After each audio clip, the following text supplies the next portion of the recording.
Sometimes important things about your family members and their history just never gets brought up. And then one day, it does get mentioned. And you're like, what? How has that never come up before? How did I not know that? And that's kind of what this segment is about. You'll be hearing my brother, Joseph, my dad, Tony, and my aunt, Sherry. Enjoy.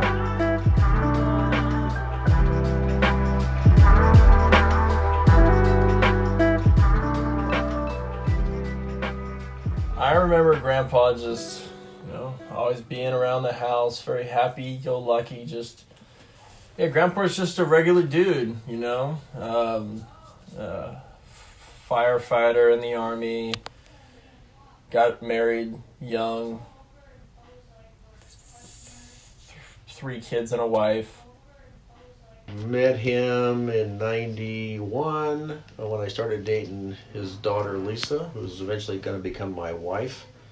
Always pleasant, easy to talk to, very approachable. I would say arguably pretty mellow. So that's always been my recollection of I heard a lot of references to a dark side that I really never ran into. But, then I think, my other bit of, just from the time we spent out here and generally around even back in Torrance, I just remember kind of like Joseph saying, he's just always, hey, anything I can do? Anything I can do? Anything I can help with? So always just kind of, running around doing something, definitely busy, helpful. Definitely, he had some interesting, definitely always seemed like he was studying something. Oh, sure, he would go in the garage and make a dart gun just because he was bored. He also collected every single military, not stamp, but was it badges? Patch. Yeah, like every single military patch he could. Grandpa had his eccentricities, but by the time that we came around, he seemed pretty tamed out, no real outbursts by the time that we were cognizant. It had been beat out of him through chemical and other mental warfare means. I don't know how much of this or what kind of detail they went into, but there's the story of him, in order to get him to quit drinking in Puerto Rico, and he was thrown on a psych ward. They gave him some experimental treatment that nobody really knows what they did to him, but when he came out, he would throw up if he tasted alcohol. So, definitely had been through it. A while ago, it had slipped out in one of the conversations, one of the family conversations. And so I just got the very preliminary thing of like, oh yeah, Grandpa got to jail, he threatened some guy with a knife. And at that point I was like, huh? What? Like, you're just gonna slip that in there without... Why am I only at this point? I don't know if I was maybe 19 or 20 at the time. Like, I'm just now finding out about this. And then, one of the times I came home recently, they had the Spencer family scrapbook. So I guess one of the 20 Spencer family scrapbooks out on the counter. So I was flipping through it, and I happened upon the news article clipping of the headline of Grandpa being arrested. It was like something like San Pedro man wields knife, thrown in jail. Something like that. I don't know. What had happened is Jim, which is Dad's brother, had stole a bunch of money from Grandma and had altered her will. And Dad believed that Stevenson, the lawyer Stevenson, was in on it with his brother. And Dad went down to Stevenson's office to confront him about it. and he had brought a knife with him.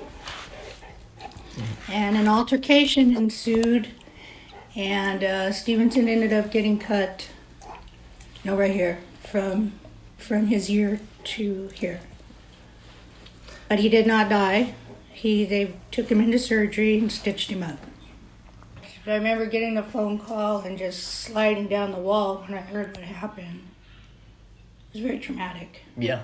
I can imagine. It was a very long, they held him for a long time in county, 2 years actually, and that's very long before someone ever goes to trial. But I was all into it. I threw my entire being into that case. We were at every hearing, attempted murder. Yeah, they ended up dropping the charges to assault with a deadly weapon. So at first they were saying it was going to be like incarcerated 25 years. He only ended up getting 4. And 2 served in county. So he went to this always reminds me of like Camp Chuckawalla, but it was prison Chuckawalla. Then when he was in jail, actually apparently went relatively smooth. He was older at this point. Made friends with the Puerto Rican gang. While in jail, would do all the crafts and stuff. Within the scrapbook, there's a letter that he colored it with like some hearts and stuff while in jail and mailed it home. So he was just making art and hanging out with the boys.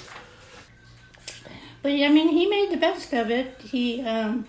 They did a Toys for Tot drive one time. He was making toys for kids. He just made the best of it. 94, 95. Must have been 96. 96. That's when he got out? Yeah. And we went with Grandma and Glenn and Glenn's camper. Me and Mom. To go pick him up? Mm-hmm. It was a happy day.